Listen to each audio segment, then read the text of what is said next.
Sebelumnya karena udah siang, mungkin untuk menambah semangat teman-teman sekalian, izinkan saya untuk yel-yel terlebih dahulu.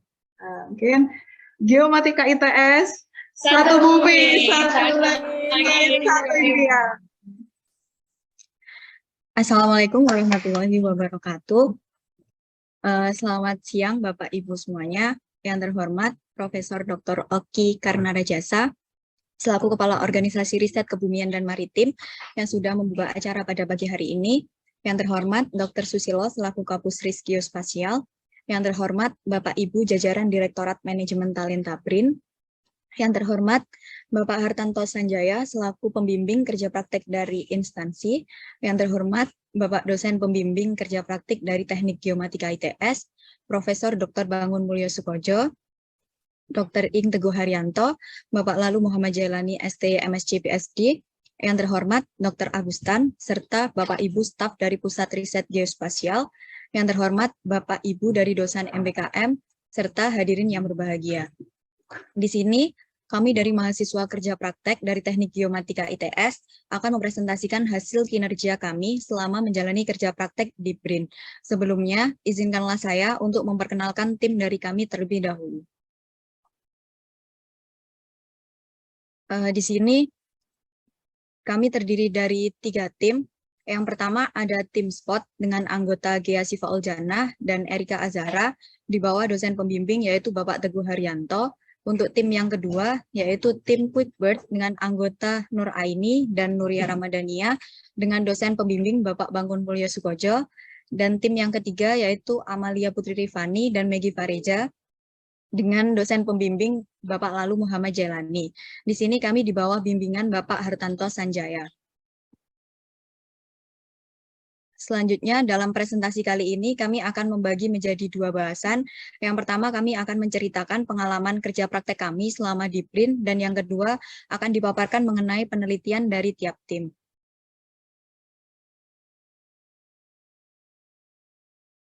Masuki minggu pertama di sini, hal yang kita lakukan adalah pertama kali diterima oleh Bapak Kepala Pusat Riset Geospasial, Bapak Susilo, kemudian dilanjutkan dengan pengenalan lingkungan gedung Geostek, di mana tempat kami kerja praktik oleh Bapak Hartanto, kemudian ada sedikit materi mengenai konsep penginderaan jauh, dan dilanjutkan dengan presentasi jurnal internasional. Kemudian di minggu kedua, kita ada sedikit kuis untuk mengingat dari materi minggu lalu, kemudian ada pemaparan mengenai judul dan flowchart dari penelitian, dan ada yang berbeda di minggu kedua ini, kita melakukan sedikit olahraga, yaitu panahan bersama staf di Pusat Riset Geospasial ini. Untuk minggu ketiga, ada presentasi progres proyek KP dari tiap tim, pemaparan materi dari Bapak Hartanto selaku pembimbing instansi kami, dan juga beberapa kegiatan eksternal, seperti makan siang bersama dan merayakan momen Idul Fitri bersama di Tangerang. Next. Untuk minggu keempatnya, tetap seperti minggu-minggu sebelumnya, ada presentasi progres proyek KP, pemaparan materi dari Bapak Hartanto, dan beberapa momen yang sempat tercapture saat kita liburan ke Jakarta Pusat, jalan-jalan bersama teman Geomatika ITS yang sedang KP di Jakarta juga di instansi yang lain.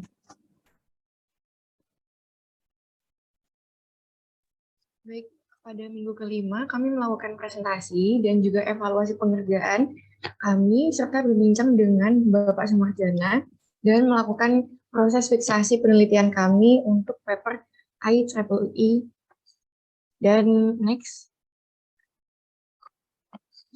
Pada minggu ke-6 kami dilakukan kuis dan juga berbincang dengan rekan-rekan staf riset geospasial serta kami melakukan fiksasi penulisan paper.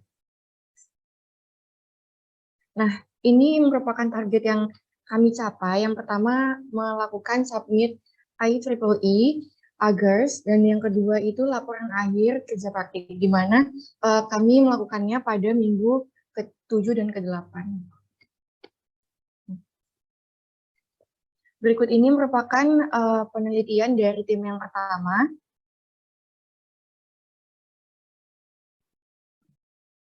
Terima kasih atas kesempatan yang diberikan. Di sini kami dari tim SPOT dengan judul penelitian Analisis Spatiotemporal Tutupan Lahan akibat letusan Gunung Semeru tahun 2021 berdasarkan algoritma HVM dan RF dengan Google Earth Engine.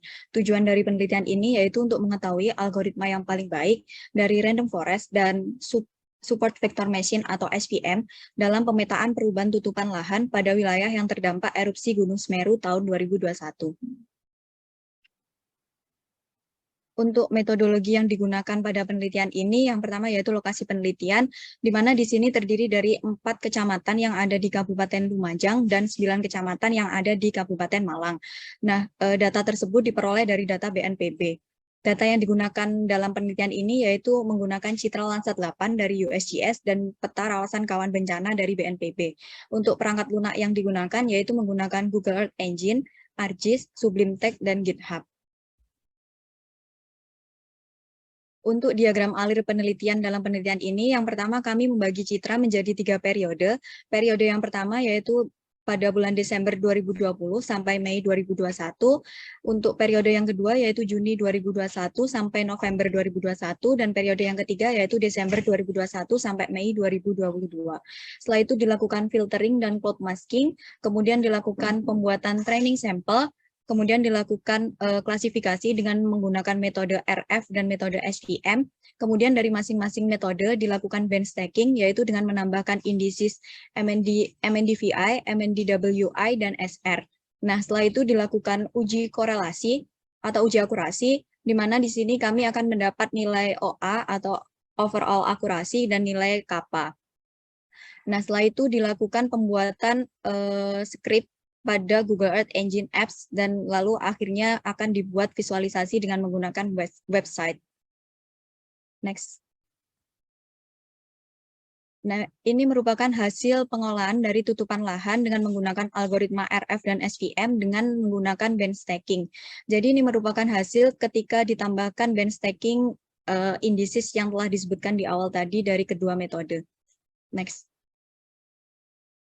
Sedangkan ini merupakan hasil dari kedua metode apabila band stacking dihilangkan.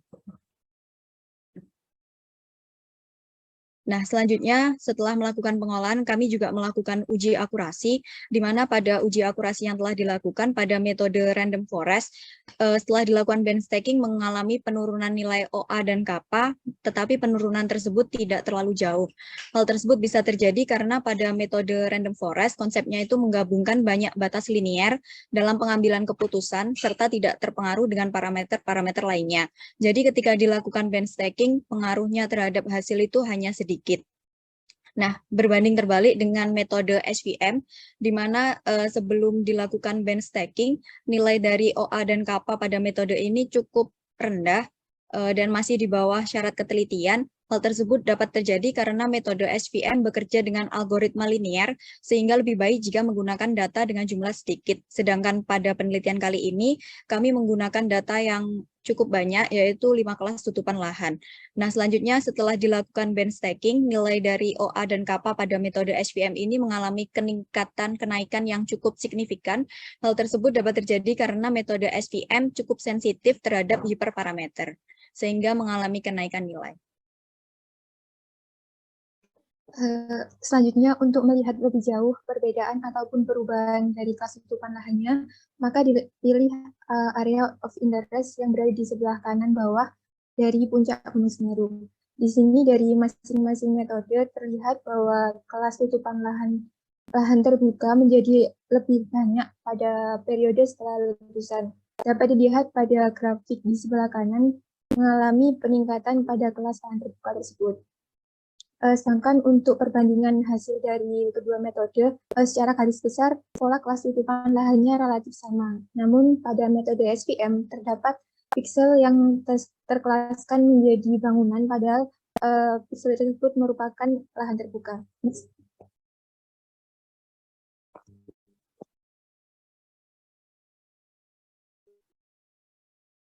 Ikut merupakan website yang telah kita buat. Di sini ada beberapa tools.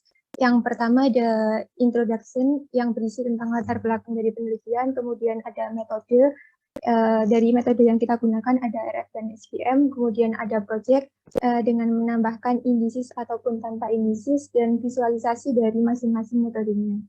Kemudian di bagian akhir ada kontak dari author. Kemudian menuju pada project, sebagai contoh akan dipilih dengan menggunakan indices yang akan terhubung dengan Earth Engine Apps, di mana di sini ada beberapa tools yaitu selektor 1, 2, dan di sebelah kanan ada panel yang berisi tentang sedikit penjelasan penelitian, kemudian legenda, dan juga textbox untuk menampilkan grafiknya. Pada ini juga ditambahkan tools slider untuk memudahkan mengidentifikasi perubahan dari kelas tutupan lahannya. Sebagai contoh, di sebelah kiri ditampilkan visualisasi sebelum erupsi dan di sebelah kanan setelah erupsi. Di sini terlihat bahwa pola kelas tutupan lahannya relatif sama, namun ada perbedaan yang cukup signifikan pada daerah aliran lava di sekitar puncak Gunung Semeru tersebut. Sedangkan ketika kita ingin membandingkan metode yang digunakan, dapat dipilih pada selektor untuk metode yang berbeda. Sebagai contoh, di sebelah kiri dipilih untuk metode SPM dan di sebelah kanan untuk metode RF.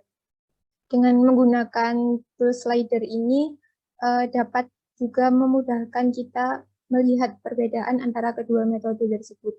Dari hasil visualisasinya, pola kelas tutupan lahan dari kedua metode ini relatif sama dari kelas pemukiman maupun kelas vegetasinya. Namun ada perbedaan terutama di puncak gunungnya. Di metode SPM terklasifikasi menjadi lahan terbuka dan di metode RF terklasifikasi menjadi badan air. Di sini juga dilengkapi dengan area of interest, ada AOI 1, kemudian AOI 2, dan ada AOI 3. Sebagai contoh akan di zoom di AOI 1. Di sini juga dapat lebih jelas terlihat bagaimana perubahannya antara sebelum maupun sesudah erupsi. Di sini juga bisa menampilkan grafik dengan cara menceklis checkbox di sebelah kanan, misal dipilih AOI 1 dan untuk grafiknya dapat dipilih periode sebelum ataupun sesudah erupsi. Dan juga ditampilkan luasan dari masing-masing kelas tutupan lahannya. Next.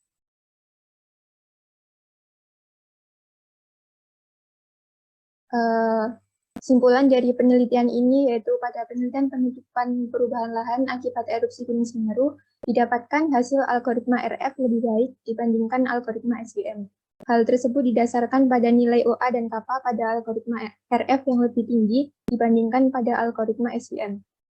Untuk saran yang dapat diberikan untuk penelitian selanjutnya yaitu dapat dilakukan validasi lapangan untuk mengetahui kesesuaian hasil pengolahan dengan kondisi lapangan. Berikut merupakan referensi yang kami gunakan. Sebelum saya tutup, saya akan memberikan kesan dan pesan saya selama menjalani kerja praktik di sini. Saya merasa beruntung telah diberi kesempatan untuk melaksanakan kerja praktik di sini. Karena apa? Karena di sini tidak hanya melulu belajar mengenai ilmuwan geomatika, terutama di pendidikan jauh, tapi di sini banyak hal baru yang diberikan oleh pembimbing kami ataupun para staf yang ada di sini. Mulai dari bagaimana lingkungan kerja di sini, bagaimana cara kita untuk bekerja dengan tim, hingga bagaimana cara kita untuk manajemen waktu mencapai target yang harus kita capai. Di mana poin-poin tersebut akan berguna bagi kami untuk sebagai bekal untuk dunia kerja nantinya. Saya mengucapkan terima kasih kepada pembimbing kami, Pak Hartanto dan Pak Teguh yang telah membimbing dan memberikan masukan-masukan untuk penelitian kami ataupun di kerja praktek kami kali ini. Semoga BRIN akan terus berperan dalam program pendidikan dan untuk teman-teman yang akan menjalani kerja praktek tidak perlu lagi ragu untuk memilih BRIN sebagai tempat kerja praktek kalian karena banyak hal baru yang dapat kalian peroleh di sini. Sedikit mengutip dari Immanuel Kant, pengalaman tanpa teori itu buta, tapi teori tanpa pengalaman hanyalah sebuah permainan kecerdasan. Sekian dari kelompok kami. Next. Selanjutnya akan dilanjutkan oleh kelompok Bukber. Sebelumnya, terima kasih atas kesempatan yang diberikan. Kami dari tim Quickbird izin mempresentasikan tentang final project kami dengan 2 output yang dihasilkan, laporan kerja praktik dan juga paper IEEE dengan topik yang sama, yaitu analisis spatiotemporal konsentrasi SO2 akibat gunung meletus di Indonesia menggunakan platform Earth Engine dengan studi kasus dari tahun 2019 hingga 2022. Next. Untuk metodologi penelitiannya, lokasi studi yang kami gunakan mencakup kawasan sekitar gunung berapi dengan 10 gunung yang kami gunakan sebagai objek utama karena mengalami erupsi pada tahun 2019 hingga 2022. Di Pulau Sumatera ada 3 gunung, yaitu Gunung Sinabung, Kerinci, dan Anak Krakatau. Di Pulau Jawa ada 5 gunung, Gunung Tangkuban Perahu, Merapi, Semeru, Bromo, dan Raung. Di Pulau Bali ada 1 gunung, yaitu Gunung Agung, dan 1 lagi berada di Pulau Maluku, yaitu Gunung Ibu. Sedangkan untuk alat dan bahan yang digunakan dalam penelitian ini, yang pertama ada Citra Sentinel-5P level 3 NRTI SO2 dari tahun 2019 hingga 2022. Yang kedua ada data vektor administrasi Indonesia dari web Inagio Portal. Yang ketiga ada data gunung meletus dari website Magma Indonesia buatan PVMBG Kementerian ESDM. Dan yang keempat ada data vektor kawasan rawan bencana dari website Inaris buatan BNPB. Yang kemudian 4 bahan tadi diolah menggunakan platform Google Earth Engine. Next. Untuk diagram alir dari penelitian kami, Sentinel-5P NRTI SO2 dari tahun 2019 hingga 2022 digunakan sebagai bahan utama dari penelitian ini, kemudian di subset geometri sesuai kawasan gunung meletus berdasarkan data PVMBG Kementerian ESDM dari tahun 2019 hingga 2022, kemudian dihitung konsentrasi SO2-nya berdasarkan periode gunung meletus sehingga didapatkan konsentrasi SO2 berdasarkan periode gunung meletus. Selanjutnya dilakukan klasifikasi konsentrasi SO2 sesuai skala bahaya dan penambahan timelapse, dan yang terakhir pembuatan website konsentrasi SO2. Selanjutnya lanjut ke hasil.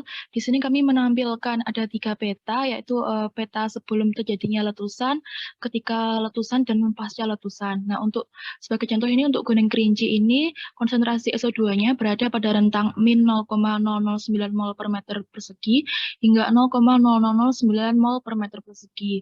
Di sini kami juga menampilkan grafik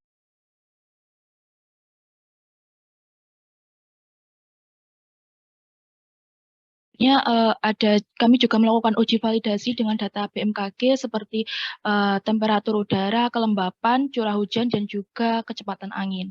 Mungkin bisa di next untuk melihat gunung-gunung lainnya. Ini ada Gunung Agung, Gunung Bromo, Gunung Ibu, ini ada Gunung Anak Krakatau, Gunung Merapi,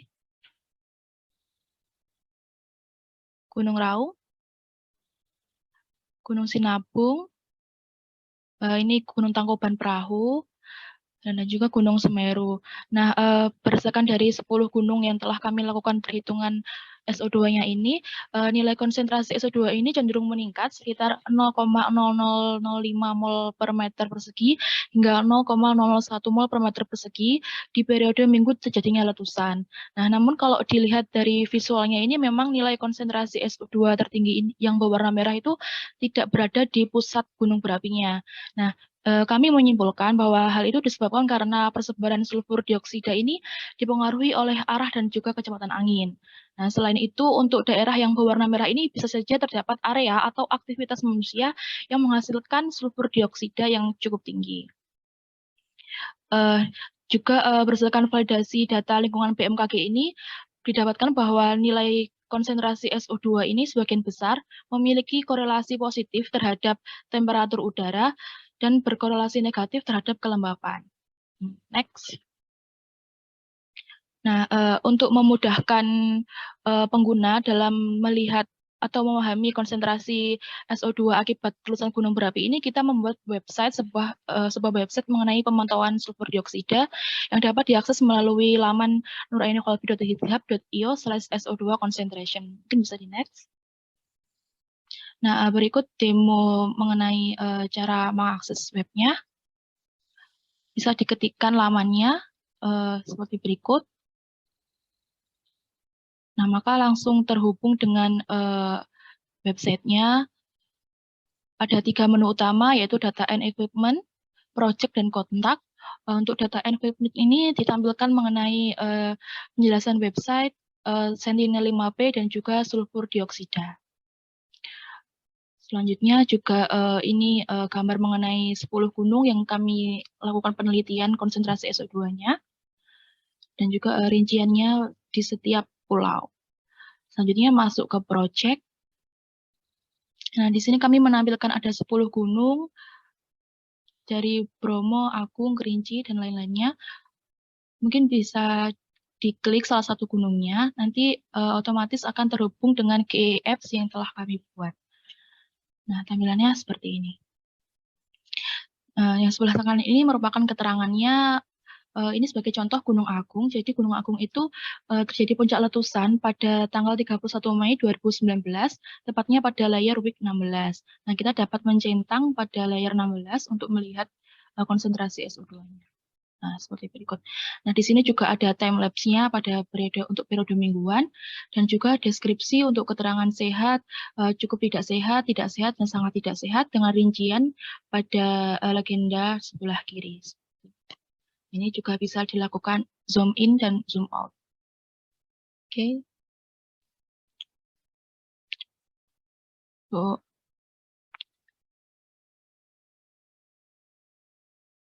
oke, mungkin bisa next.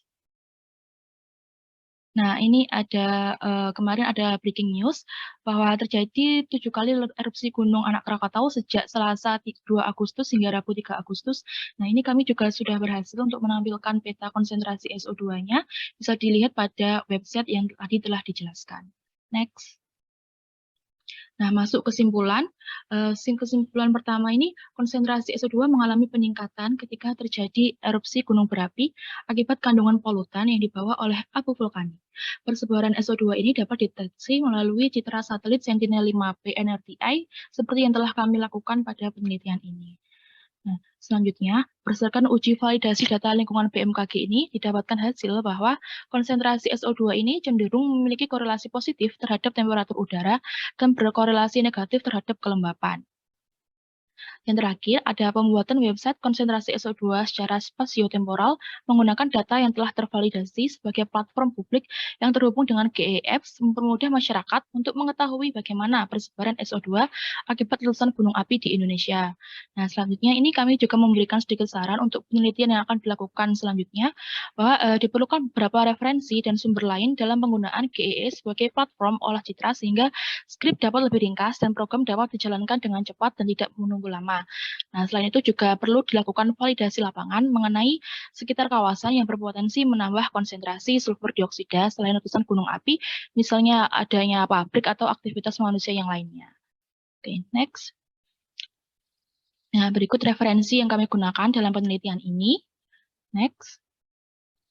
Nah, oke, sebelum kami mengakhiri presentasi ini, kami juga akan menyampaikan sedikit kesan saya selama menjalankan KP di BRIN ini.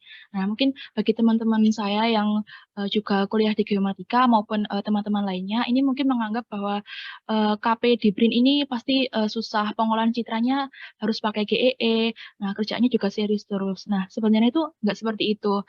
Kita di sini tuh enjoy dalam melaksanakan kegiatan penelitian ini. Nah, tiap minggu itu kita ada kuis juga buat seru-seruan, ada juga materi seputar remote sensing dan GEE yang dijelasin dari awal. Selain itu juga kita seru-seruan main olahraga panahan bareng staff-staff di BRIN juga. Nah, Pak Hartanto ini selaku pembimbing kami, hampir setiap hari ini kita sharing-sharing pengalaman beliau, menceritakan pengalaman beliau selama muda mulai berkuliah hingga sekarang. Nah, selain itu KP di sini itu tempatnya juga sangat nyaman, wifi-nya lancar, ada ruangan lesnya dan juga ada kursinya.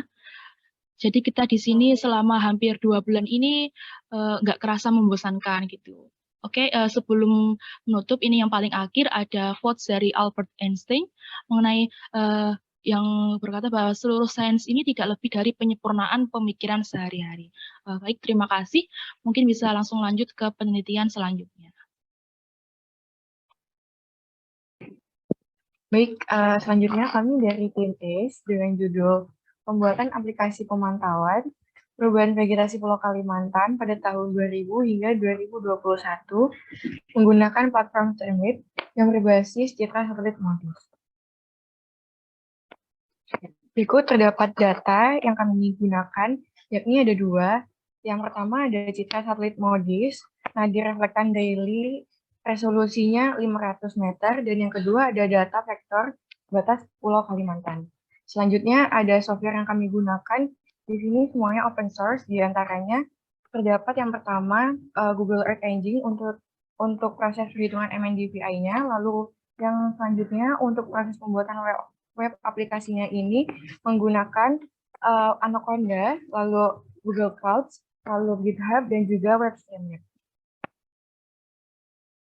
Pada metodologi yang kami lakukan, ini ada dua proses. Yang pertama, proses perhitungan MNDVI menggunakan Google Earth Engine ini. Yang pertama, dilakukan input citra MODIS, lalu selanjutnya dilakukan proses cloud masking dan juga filtering, sehingga didapatkan citra yang bebas dari tutupan awan. Selanjutnya, menginputkan data vektor, yakni batas pulau administrasi Pulau Kalimantan, lalu dilakukan eliminasi pulau kecil, sehingga didapatkan hasil citra yang telah tereliminasi dan juga terpotong oleh studi area penelitian kami. Selanjutnya dilakukan perhitungan MNDVI dan didapatkan nilai MNDVI setiap tahunnya. Untuk proses yang selanjutnya yakni proses pembuatan web aplikasinya, di mana dimulai dengan mengkonversi script dari GEE, yakni menggunakan bahasa JavaScript. Ini dikonversi menjadi bahasa Python dengan menggunakan software Anaconda. Setelah itu memasukkan scriptnya ke dalam framework Streamlit yang telah tersedia pada GitHub-nya. Lalu dilakukan penyesuaian tentunya itu nanti ada trial dan juga error, sehingga pada tampilannya apabila sudah sesuai yang diinginkan, script dapat disimpan pada GitHub-nya. Selanjutnya untuk menyebarkannya secara online itu dapat dilakukan dengan mendeploy script-nya pada streamlit.io, sehingga web aplikasi tersebut dapat diakses oleh penggunanya secara online. Dan web dapat ditampilkan berupa analisa perubahan vegetasi Pulau Kalimantan pada tahun 2000 hingga 2021. Di sini mungkin terdapat perbedaan website dengan web aplikasi ini, di mana jika website ini bersifatnya informatif, namun jika web aplikasi ini bersifat interaktif yang dapat menampilkan maps-nya itu secara langsung di laman webnya, sehingga user dapat lebih responsif dan juga melihat maps secara langsung pada laman webnya. Bagaimana hasil dari pembuatan kami bisa dilihat pada video berikut ini.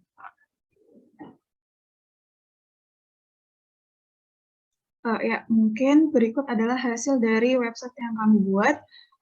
Untuk mengaksesnya, teman-teman di sini bisa dengan mengetik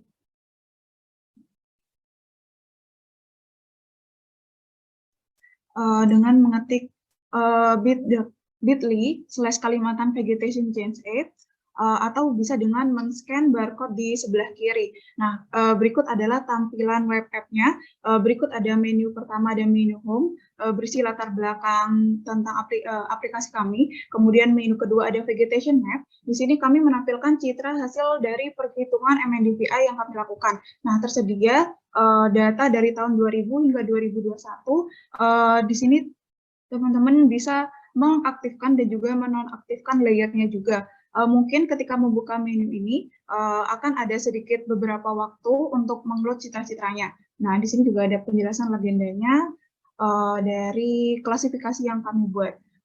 Menu selanjutnya adalah time lapse. Di sini kami menampilkan citra hasil perhitungan kami dari tahun 2000 hingga 2021, namun dalam bentuk animasi, sehingga teman-teman di sini semua bisa melihat perubahannya dari tahun ke tahun lebih jelas lagi. Mungkin bisa dilihat dari tampilan yang tersedia di video. Nah, untuk menu selanjutnya ada menu analisis. Jadi di menu ini terdapat analisis-analisis yang kami lakukan, mulai dari peta persebaran area pertambangan dan danau. Jadi di sini bisa dilihat di peta sebelumnya kalau ada area non-vegetasi, kita juga bisa melihat apakah area non-vegetasi tersebut berupa badan air atau danau, atau juga bisa berupa area pertambangan.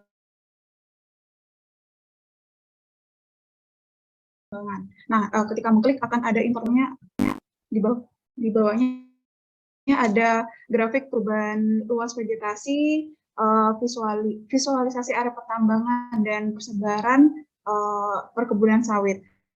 Selanjutnya dan menu about berisi tentang informasi pembuat website. Untuk selanjutnya ini adalah hasil perubahan vegetasi yang kami buat. Jadi di sebelah kiri ada 4 citra dari tahun 2000, 2007, 2014, dan 2021. Bisa dilihat di bawahnya juga ada pembagian kelas, ada non-vegetasi, vegetasi jarang, vegetasi sedang, dan vegetasi rapat yang bersumber dari Aldowski 2013. Jadi bisa dilihat bahwa semakin ke sini dilihat dari visualisasinya tuh hijaunya semakin pekat yang menandakan bahwa vegetasinya semakin banyak dan rapat. Nah, hal tersebut dibuktikan dari grafik di sebelah kanan, membuktikan bahwa area non-vegetasi itu bertambah 102,65 km persegi, untuk vegetasi jarang berkurang 43,74 km persegi, vegetasi sedang berkurang 16.955,52 km persegi, vegetasi rapat bertambah 23.102,06 km persegi. Nah, mungkin dari perubahan-perubahan tadi ada beberapa faktor yang menyebabkan perubahan vegetasi, seperti adanya industri pertambangan. Di sebelah kiri ini ada perubahan area non-vegetasi yang cukup luas dari area pertambangan dari tahun 2000 hingga 2021. Ini merupakan area pertambangan, salah satu perusahaan tambang terbesar di Kalimantan. Kemudian bisa juga dengan meningkatnya area pemukiman, deforestasi yang tinggi, dan area yang perkebunan yang luas. Karena hingga tahun 2021 ini, area perkebunan kelapa sawit di Pulau Kalimantan itu mencapai 61.189,75 km persegi. Nah, mungkin dari penelitian yang kami lakukan ini, dapat disimpulkan bahwa pembuatan web app Streamlit di bidang geospasial ini dapat dibuat dengan mudah dan cepat. Kemudian menggunakan bahasa Python, kita bisa dapat menampilkan peta perubahan vegetasi dengan menarik. Selain itu, bisa diupdate secara berkala dan pengguna juga bisa mengaksesnya secara gratis. Kemudian, perubahan vegetasi di Pulau Kalimantan ditentukan berdasarkan indeks vegetasi yang dihitung menggunakan persamaan MNDVI serta menggunakan citra satelit MODIS pada Google Earth Engine. Hasil pengolahan data diklasifikasikan menjadi 4 kelas kerapatan, di mana terjadi penurunan vegetasi yang dapat disebabkan oleh adanya deforestasi, bertambahnya pemukiman, aktivitas tambangan, dan sebagainya. Sedangkan untuk peningkatan vegetasi, seperti tadi vegetasi rapat, itu bisa disebabkan oleh pertumbuhan area perkebunan yang sangat tinggi. Untuk sarannya, kedepannya bisa dilakukan validasi lapangan, dan dikembangkan lagi aplikasinya untuk studi lanjut seperti analisis penggunaan di Pulau Kalimantan dan sebagainya. Berikut adalah referensi yang kami gunakan. Mungkin sebelum menutup presentasi ini, saya akan memberikan kesan-pesan terlebih dahulu selama kerja praktek di BRIN ini. Jadi selama kerja praktek di sini, kami mendapatkan banyak ilmu dan pengalaman, terutama dari pembimbing kami dan juga staf-staf di sini. Selain itu, kerja praktek di sini selain mendapatkan banyak ilmu, tentunya kami juga seru-seruan, mulai dari bisa kuis bareng, terus juga main-main di sini. Tempatnya pun juga sangat nyaman, kayak co-working space. Terus juga di daerah luar sini juga pemandangannya bagus karena banyak pohon, kayak hutan gitu. Mungkin terima kasih atas perhatiannya sudah melihat presentasi kami. Kami mohon maaf apabila ada kurang lebih dari presentasi kami.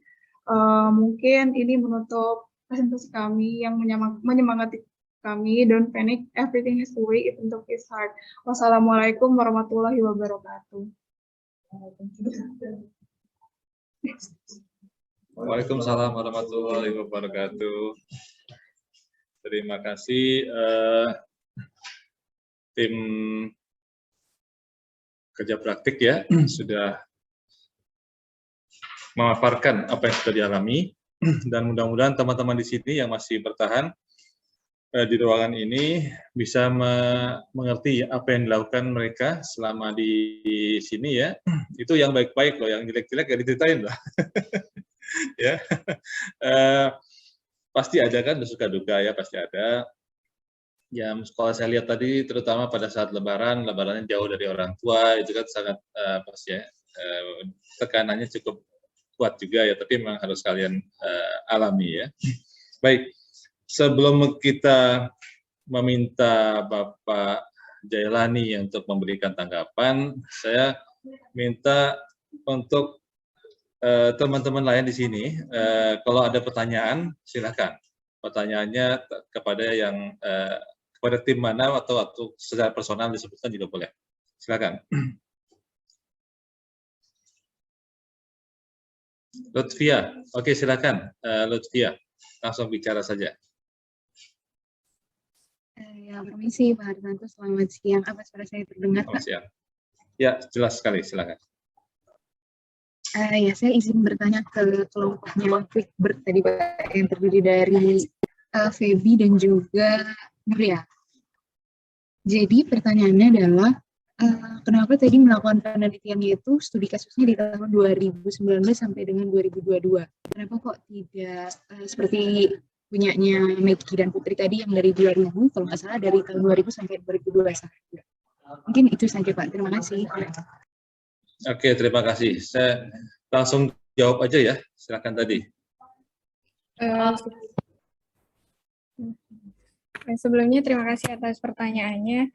Jadi kenapa kita menggunakan studi kasus dari 2019 hingga 2022? Karena data Sentinel-5P yang kita gunakan sebagai bahan utama itu tersedianya di tahun 2019, walaupun untuk peluncurannya itu sudah dari tahun 2017. Mungkin Oke. Ya, terima kasih. Jawabannya singkat, sebetulnya masalah keberadaan data dan kesamaan metode. Jadi kalau misalkan datanya beda, tentunya metodenya akan berubah lagi gitu ya. Oke. Kita ke pertanyaan berikutnya dari Muhammad Nur Sulaiman. Ya, silakan Mas. Langsung aja Mas. Ya, terima kasih Pak atas waktunya. Perkenalkan saya Sulaiman dari Teknik Geometrika ITS 2019. Saya ingin menanyakan kepada tim sport dari Saudari Erika dan Gia. Tadi kan pada penelitian yang telah dilakukan itu menggunakan indeks vegetasi MNDVI dan MNDVI dan SR. Nah itu kalau boleh tahu kenapa memakai indeks vegetasi tersebut dan bukan indeks vegetasi yang lainnya. Terima kasih. Ya, terima kasih. Silakan langsung dijawab. Baik, terima kasih atas pertanyaannya. Jadi di sini untuk mengetahui indeks apa yang akan kita gunakan, kita melakukan observasi dulu, kayak seperti apa kondisi lapangan di daerah tersebut.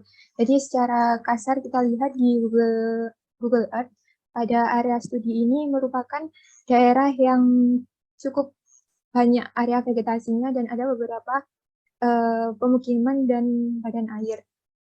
Kenapa kita menggunakan MNDWI?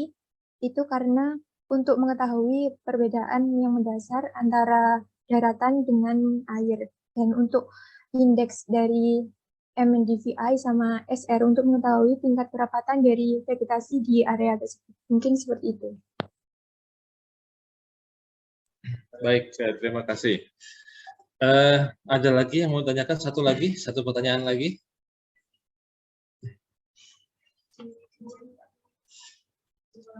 Oh, dalam kolom chat. Oh, oke. Oke, di kolom chat ini dari Andreas ya. Andreas, selamat siang. Saya Andreas dari Departemen Teknik Geometria. Oke. Saya ingin bertanya kepada tim AC, kenapa memilih Streamlit bukan untuk pembuatan web app dan bukan program lain seperti Java? Oke, teknis sekali. Silakan tim AC. Baik Pak, terima kasih atas pertanyaannya Andreas. Jadi pemilihan Streamlit ini berdasarkan Streamlit ini bisa dapat menampilkan maps-nya itu secara langsung. Dan juga Streamlit itu menggunakan bahasa Python, di mana bahasa Python itu sudah familiar dan juga mudah dipelajari seperti itu. Dan untuk software yang digunakan itu sifatnya open source, sehingga penggunanya nantinya bisa menggunakannya itu secara gratis. Dan kenapa kami ingin menggunakan ini, karena di Indonesia juga masih jarang, sehingga kami ingin mencoba dan ingin mengembangkannya lebih lanjut lagi, seperti itu. Oke, terima kasih. Baik, karena juga kita dibatasi waktu, kita langsung ke Pak Jailani selaku pembimbing perwakilan pembimbing dari teman-teman di Geomatika ITS. Monggo Pak Jailani, silakan. Baik, terima kasih banyak Pak Hartanto Sanjaya atas kesabarannya ini membimbing adik-adik kita selama KP. Oh ini sampai ketemu lagi nih Pak Abdul Wahid Hashim ini dosen saya ini. Lama nggak ketemu Pak, udah 3 tahun. Lama ya, ketemunya di sini. Iya. Lama sekali. Kirain Malang udah pindah pulau Pak. ini kalau bukan karena Pak Har kita nggak reuni di sini ini. Iya. Alhamdulillah ini bisa reuni. Oke, monggo. Oke, tadi mohon maaf saya tidak mengikuti semua dari awal ya, karena saya harus memberikan materi di tempat lain jam 9 sampai 10.30. Dan praktis yang bisa saya lihat secara penuh itu hanya yang terakhir gitu ya. Cuma saya kira secara konsep itu sama ya, jadi nanti tidak hanya Maggie, tidak hanya Putri, tapi juga adik-adik semua yang menggunakan platform Google Earth itu biasanya saya sampaikan kepada adik-adik yang lain itu perlu untuk lebih berhati-hati ya. Jadi ini ibarat pisau yang sangat tajam gitu ya, bisa dipakai buat apa saja, tetapi bisa juga disalahgunakan atau kita salah mengambil kesimpulan dari proses-proses yang udah kita lakukan. Sehingga yang pertama itu yang perlu diperhatikan adalah baca dan teliti dengan sangat teliti gitu ya, baca dan periksa dengan sangat teliti sumber data yang kita gunakan. Jadi status dan sebagainya itu harus kita lihat karena Google Earth platform ini itu ya dari sisi data itu dia juga bisa terupdate, sehingga jika kita tidak menggunakan mungkin ya 1-2 bulan yang lalu benar gitu, tapi sekarang karena ada updating maka dari struktur datanya akan ada perubahan-perubahan. Nah itu yang pertama, kita harus periksa sumber datanya. Kemudian yang kedua itu juga kita harus cek ya metode pemrosesan yang kita gunakan ya. Contoh misalkan ketika saya berurusan dengan data multitemporal dalam 1 tahun yang sama gitu ya, kemudian saya ingin melakukan analisis berbasis tahunan, maka data dalam 1 tahun ini kan harus dikelola dengan cara yang tepat. Nah, di sini banyak metode yang bisa kita pakai. Jadi misalkan ada orang yang mengambil average-nya, rata-rata dari semua data dalam sepanjang tahun itu diambil tengahnya saja. Kemudian ada yang juga menggunakan nilai tengahnya, nilai tengah median ya. Jadi ada yang menggunakan nilai tengahnya, tidak menggunakan average atau nilai rata-ratanya dan sebagainya. Itu kita harus tahu kapan menggunakan satu metode dan kapan menggunakan metode yang lain. Semua metode itu benar untuk keperluannya masing-masing. Ya, sehingga perlu dicek lagi bahwa kita mau ngapain, sehingga metodenya nanti harus disesuaikan dengan kebutuhan kita. Ya. Kemudian yang terakhir itu adalah satu catatan, nanti tadi ada pertanyaan yang sangat terkait dengan apa yang dilakukan oleh Maggie dan Putri, itu adalah bahwa kenapa kita menggunakan Streamlit ya. Selain aspek teknis tadi itu, sebenarnya ada ide yang mendasari kenapa menggunakan itu. Jadi ide kita itu adalah bahwa kita ingin membuat sebuah platform yang datanya itu bisa dinamis. Ya, data bisa bergerak, tetapi framework-nya itu tetap. sehingga dia bisa tetap dipakai gitu ya. Jadi misalkan nanti akan ada tambahan tahun 2023, misalkan kita tinggal hanya geser saja apa namanya waktunya ya, yang sebelumnya 2022, maka semua data yang di 2023 juga bisa dianalisis dengan framework yang sama tanpa perlu membongkar kodenya. Seperti itu, termasuk misalkan sekarang terkait dengan misalkan kalau kita bicara tentang Landsat. Landsat itu sudah migrasi ke Tier 2 ya, Tier 2. Cuman beberapa apa namanya beberapa apa istilahnya ya itu beberapa platform, salah satunya misalkan Streamlit itu dia hanya bisa membaca Tier 1 ya. Nah, ini nanti ketika misalkan ada updating seperti itu perlu update ya, perlu update tetapi tidak sebanyak ketika kita apa namanya bekerja misalkan di Google Ads Engine-nya langsung atau bahkan kita lakukan pemrosesan secara manual. Jadi kita meminimalkan itu, meminimalkan apa namanya pengubahan apa namanya istilahnya hard code editing ya. Kita meminimalkan hal seperti itu. Lain-lainnya saya kira saya tidak apa namanya oh ini saya disuruh bertanya ya Pak Hartanto ya. Kita coba aja pertanyaannya dari yang tadi, yang poin 2 gitu ya. Maggie sama Putri misalkan contohnya ini, mungkin yang lain juga sama kasusnya. Tadi menggunakan Landsat-nya itu juga kita periksa, misalkan saya tebak saja, misalkan saya menggunakan Landsat apa namanya monthly misalkan, bulanan misalkan ya. Saya menggunakan Landsat-nya bulanan, bisa jadi saya langsung menggunakan data hariannya. Nah, bagaimana Anda mengubah data yang harian atau bulanan ini itu menjadi data tahunan, sehingga dia menjadi satu data saja. Silakan. Mungkin izin jawab karena mungkin kita sebelumnya saya belum pernah melakukan hal tersebut. Namun berdasarkan apa yang dilakukan ketika mengolah data tahunan ini, sebelumnya itu kami menggunakan membuat skrip untuk data tahunan terlebih dahulu. Nah, mungkin dari skrip tersebut bisa digunakan bisa dari data bulanan bisa dijadikan data tahunan gitu Pak. Ya. Jadi dari bulanan misalkan 12 itu banyak metode untuk menjadi tahunan. Nah, ini yang satu contoh yang saya kira sangat menarik teman-teman semua. Jadi bahwa menggunakan Google Ads Engine maupun platform yang tersedia seperti ini sebenarnya terlihat mudah ya. Hasilnya bisa kelihatan. Tetapi biasanya kalau kita mundur, bagaimana ini diproses mundur itu maka akan banyak jebakan yang kita temukan. Dalam tanda kutip kesalahan-kesalahan metode dan sebagainya. Sehingga nanti perlu apa namanya lebih berhati-hati, step by step-nya seperti apa itu harus didokumentasikan sehingga ketika ada orang lain atau pihak lain yang kita minta untuk memeriksa pekerjaan kita, dia tidak hanya memeriksa hasil akhirnya, karena itu akan sangat susah untuk menentukan apakah hasil akhir itu benar apa tidak tanpa melihat prosesnya.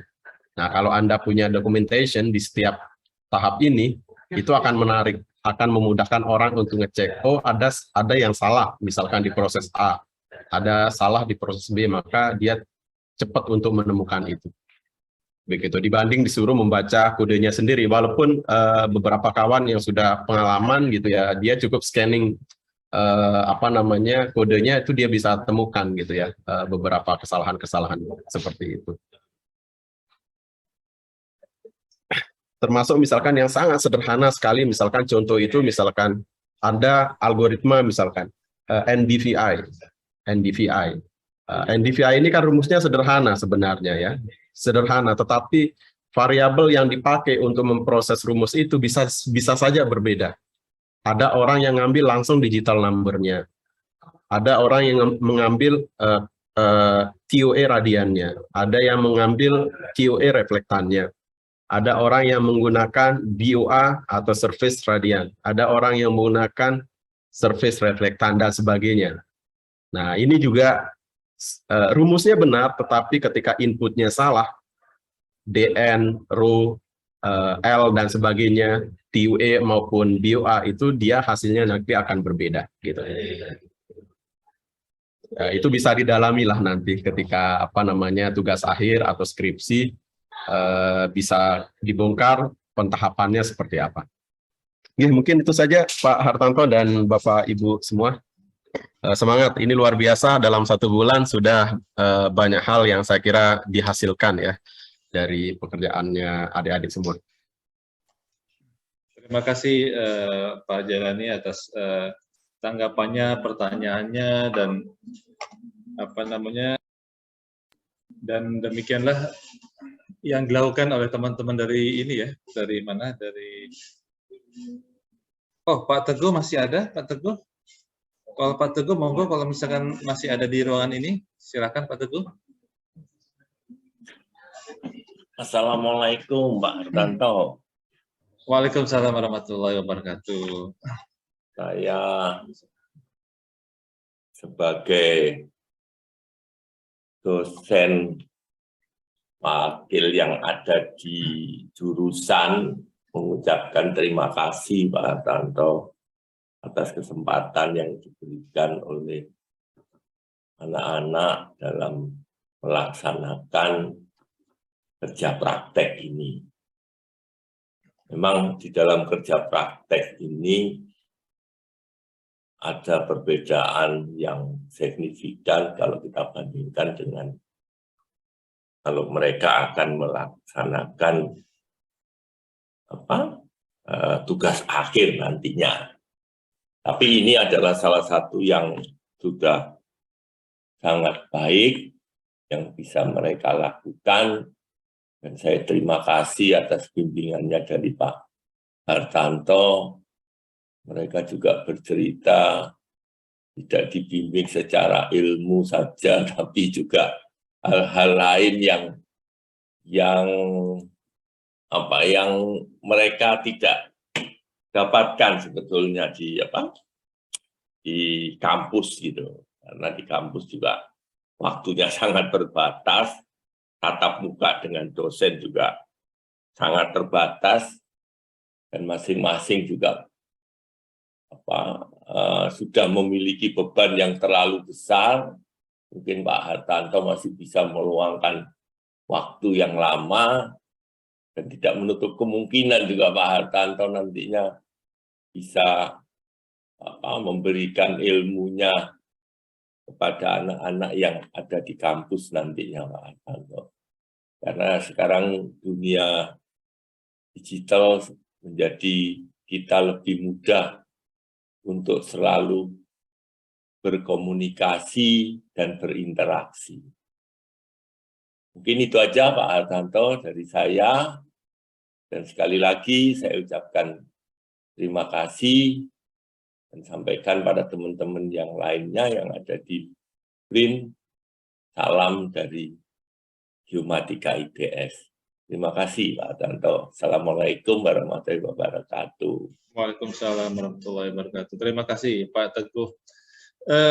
Pak Teguh ini dosen saya. Semester yang lalu saya diajar oleh Pak Teguh juga secara online. Jadi pada saat saya survei, Pak Teguh ngajar. Jadi saya dari lapangan mendengar. Betul Pak Teguh. Jadi sekarang sudah masuk, kita dipaksa masuk ke dunia digital, dan pandemi 2 tahun ini sudah mengajarkan banyak kepada kita bagaimana kita bisa berbagi, bisa mengajar, dan tetap mengembangkan keilmuan walaupun dalam kondisi yang sangat tidak memungkinkan untuk tatap muka. Terima kasih Pak Teguh. Baik Bapak Ibu sekalian yang hadir di sini, kita sudah melalui 2 sesi MBKM dan sesi kerja praktik, dan kita sudah mendengar berbagai macam pendapat, dan saya harap segala masukan bisa menjadi bumbu-bumbu penyedap bagi kita ya untuk memasak selanjutnya, untuk menghasilkan generasi-generasi yang penuh dengan cita rasa dan juga semangat yang tinggi. Saya yakin sekali melihat dari teman-teman mahasiswa yang ada di BRIN saat ini, mereka merupakan apa ya, dan saya harapkan mereka tidak hanya 10 anak ini saja, tapi juga 10 dari mungkin 1000 yang lain yang ada di luar sana gitu ya, yang juga melakukan hal kegiatan yang serupa. Jadi saya sangat gembira selama MBKM 6 bulan dan juga kerja praktek selama 2 bulan ini bersama-sama mereka, dan mereka menunjukkan eksistensinya yang sebenarnya sebagai generasi muda kita gitu. Saya bukannya berbunga-bunga untuk kampanye pilkada, tetapi kenyataannya demikian ya, anak-anak sekarang luar biasa, anak-anak sekarang luar biasa bagi kalian semua. Baik Bapak Ibu sekalian, di sini yang masih terlihat di screen saya ada Pak Wahid, Pak Aan, Pak Teguh, Pak Jalani masih ada, kemudian berbagai rekan dari pusat di geospasial sendiri dan juga beberapa hadirin di sini. Terima kasih sekali lagi atas waktu yang disediakan dan ada yang bertahan dari awal sampai sekarang juga. Terima kasih sekali lagi. Mbak Hilda masih ada nggak ya? Kalau nggak ada, saya lanjutkan saja, saya tutup acara ini. Dengan mengucapkan hamdalah, kita tutup acara ini. Alhamdulillahirrahmanirrahim. Terima kasih teman-teman semua. Assalamualaikum warahmatullahi wabarakatuh. Waalaikumsalam. Waalaikumsalam warahmatullahi wabarakatuh. Ya. Pak Teguh, Pak Har. Sama-sama Pak. Pak Wahid. Warahmatullahi wabarakatuh. Terima kasih Pak Artanto. Mohon maaf ini baru bisa join. Oh iya Pak An, monggo Pak An. Terima kasih semua. Kalau mau ingin bicara ngobrol-ngobrol silahkan.